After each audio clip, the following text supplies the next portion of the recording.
Everyone knows recycling is pretty easy. So I throw the bottle into the blue bin. To a blue bin. In the recycling bin. They throw it into some kind of truck. All sorted, nice and neat. It goes to a separate place. To a plastic recycling plant. To a factory. Something akin to the end of Toy Story 3 where they're all heading to this big incinerator. And then I imagine that there's some large machine that just squishes everything together. Everything then is melted down. It's somehow melted. Maybe they melt down the plastic or some.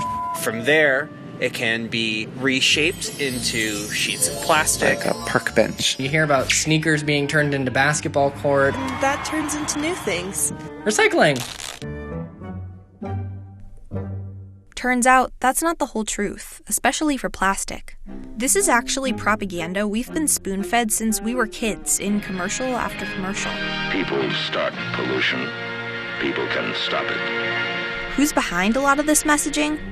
The industry that produces plastic and the retailers who sell it to us.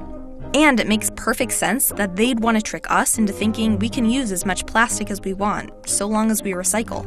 Why not pass the responsibility for a big corporate mess onto individuals like you and me? But here's the big secret. Entire categories of papers and plastics are rarely recycled. Of 7 types of plastic that people put into blue bins, 5 whole categories hardly ever get recycled at all. According to the EPA, in 2017, as little as 8.4% of our discarded plastic went through that magic recycling process. What happened to the rest? You probably guessed it. Minus the plastic that ends up in the ocean. To make it worse, we used to export 1/3 of our recycling, a whopping 20 million tons a year, and pay countries like China to deal with it for us. That game's over. China's basically told us no more, followed by the Philippines and Malaysia. This recycling shutout has caused hundreds of American municipalities to cut down or totally cancel their recycling programs. In Eugene, Oregon, We can't even recycle our milk cartons or our yogurt containers anymore. you might be thinking, if so little is actually getting recycled, why does everything we buy seem to have that symbol on it? Great question. Let's ask the FTC. That's the entity set up to protect American consumers like you and me by setting rules on consumer labeling. But their guidelines around recycling are a bit confusing. Basically, to earn this symbol, 60% of the people who buy that product should be able to recycle it, which seems to mean 60% of buyers of that product would live in a place that can break down and reuse that thing. But then it gets more complicated.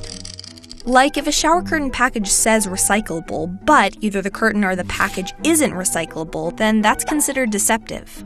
But if it's a bottle instead of a curtain and it's the cap instead of the package that's not recyclable, then it's totally fine unless the bottle has a non-recyclable wrapping or is contaminated with food. Is anyone else totally lost here?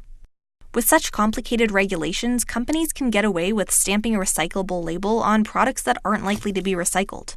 Like this, or even this, and most of us wouldn't even know. But somehow Kathleen Smith figured it out. Kathleen is a resident of Northern California. She loves coffee, so much so that her grandkids call her Grandma Coffee. And she loves being eco-friendly, so someone gifted her a Keurig machine. The pods had that nice little recycling symbol, and the box even said, "Have your cup and recycle it too." But those pods weren't actually recyclable. She took Keurig to court to sue them for false advertising. Keurig changed some of its labels, but then they tried to dismiss the case, essentially claiming what had happened hadn't hurt Kathleen. But the court disagreed.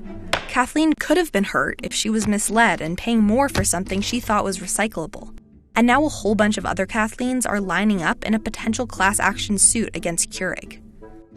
This lawsuit might eventually cause one company to clean up its act. But short of millions of crusading Kathleens in court cases, how are we going to clean up the entire plastic-pushing industry? What we really need is the FTC to write some clear regulations and introduce costly penalties. And we need companies to stop hiding behind their green marketing ploys and actually deal with the plastic crisis they created. Now you may be thinking, so should I not even bother recycling anymore? The point of this video is not to take all the responsibility off of individuals like you and me. Please keep recycling stuff that's recyclable. But we've been made to feel that as long as we put our plastic in the blue bin, we've done our part, and that's just not true. The best thing we can really do is start buying as if nothing gets recycled. Because that's pretty much what's going on.